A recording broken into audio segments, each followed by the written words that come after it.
Solve करते हैं question number 1।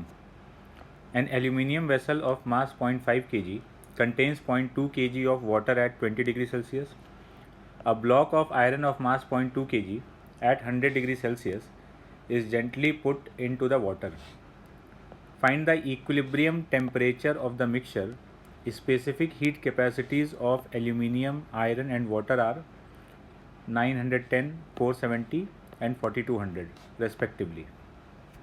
तो सिचुएशन ये है कि एक एल्यूमिनियम कंटेनर है और इस एल्यूमिनियम कंटेनर में वाटर भरा हुआ है। इस पूरे सिस्टम का टेम्परेचर 20 डिग्री सेल्सियस है और अपने पास एक आयरन ब्लॉक है जो 100 डिग्री सेल्सियस पर है। इस आयरन ब्लॉक को हम लोग इसमें डालने वाले हैं और फिर हम लोग से पूछा गया है कि इस सिस्टम का फाइनल टेम्परेचर क्या हो जाएगा। तो यहाँ पर आयरन ब्लॉक 100 डिग्री सेल्सियस पर है, हायर टेम्परेचर पर है, तो ये इस सिस्टम को हीट देगा और कंटेनर प्लस वाटर आयरन से हीट लेगा और फाइनली ये सिस्टम एक इक्विलिब्रियम टेम्परेचर पे पहुंच जाएगा। सारा डेटा हम लोगों को गिवन है, मासेस और स्पेसिफिक हीट कैपेसिटी।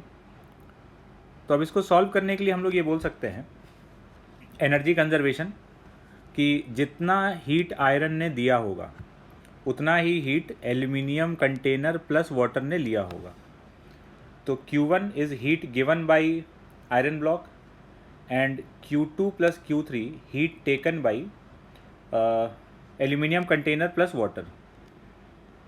तो अब लिखते हैं इसको, ये हो गया ms delta T. This is heat given by iron block, mass of iron, specific heat capacity of iron, और उसका टेम्परेचर पहले 100 डिग्री सेल्सियस था, अब T डिग्री सेल्सियस हो जाएगा।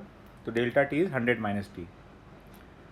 सिमिलरली यहाँ पे एल्यूमिनियम में जो हीट लिया, तो एल्यूमिनियम ने हीट लिया तो उसका टेम्परेचर बढ़ गया। तो ms delta T, mass of aluminium container, specific heat capacity of aluminium and final temperature T -20, ये डेल्टा टी। वाटर का मास mw, specific heat capacity sw and temperature change T -20, क्योंकि इनिशियल टेम्परेचर वाटर का 20 degree Celsius था। तो ये सारा data अगर हम लोग यहाँ पुट कर देंगे मास और स्पेसिफिक हीट कैपेसिटी का, इसको सॉल्व करेंगे तो अपने पास टेम्परेचर का वैल्यू आ जाएगा 25.4 degree Celsius. Given answer 25 degree Celsius है, राउंड ऑफ करके हम लोग को गिवन है। एक्चुअल अगर हम लोग कैलकुलेट करेंगे तो ये आ जाएगा।